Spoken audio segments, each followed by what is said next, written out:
Good morning again. It's Charles McCall, and we're still in 1 Timothy chapter 4. I've been noticing that these 5-minute devotional thoughts have been getting longer and longer, so that's a problem. So I'm really going to do my best to try to keep it to 5 minutes or no longer than 6 minutes.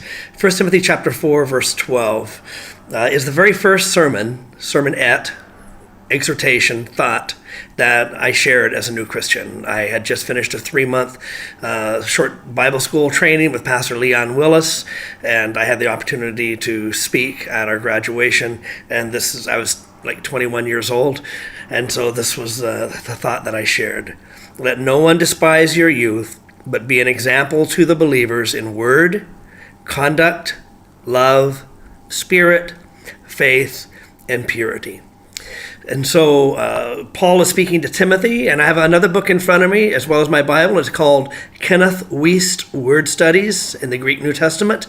I've used that book and this series of books for many, many years because it gives very detailed exposition of the Greek language and the specific words.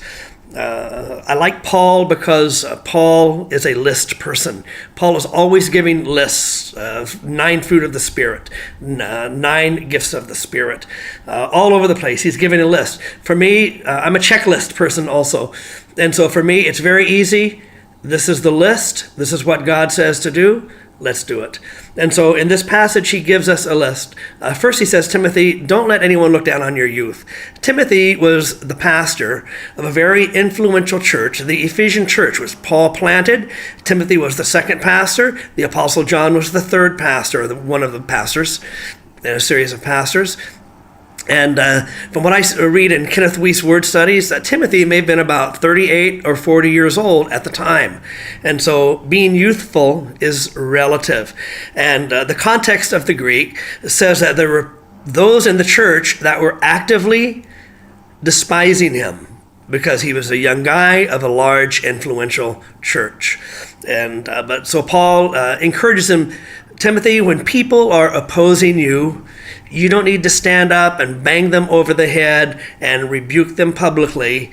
Live out the Christian life so there is no accusation against you. And so for me, that's one takeaway here, is that when people are opposing us, don't worry about defending yourself.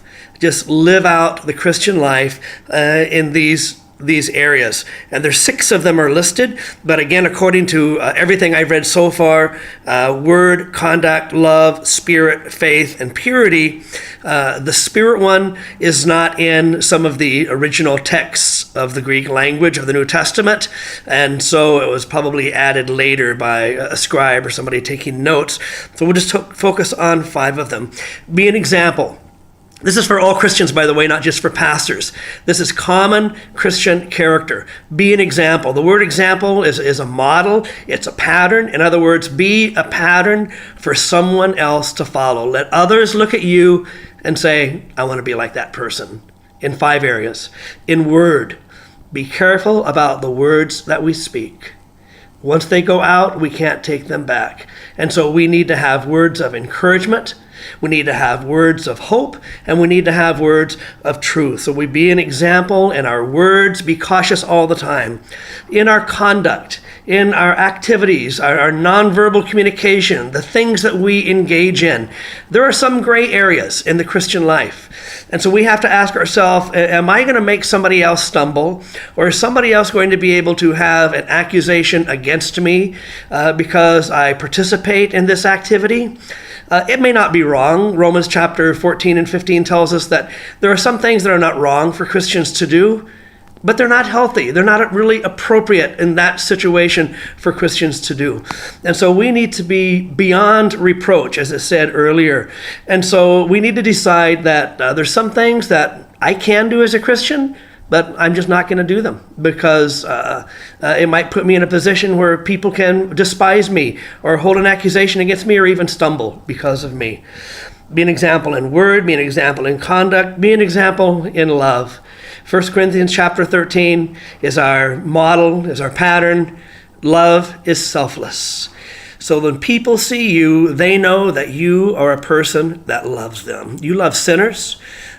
We love sinners. We love people that are opposed to us. We love weak Christians.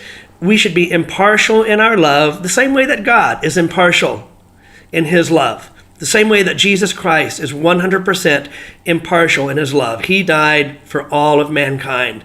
And so as we show love, we need to show love impartially. And we need to overwhelmingly show love. In faith, we're an example of our faith, so that our faith is strong, our faith is not wavering. We're going to experience difficulties. We're going to experience tests. And there's going to be opposition come against us and temptations. But we need to be a model, especially as a leader. We must be a model that our faith is strong. Yes, I'm discouraged. Yes, I'm disheartened. Yes, I might be a little bit afraid. But you know what? I am going to stand in faith. I am going to trust God in this situation. So others look at us and say, wow, I want to be that way too.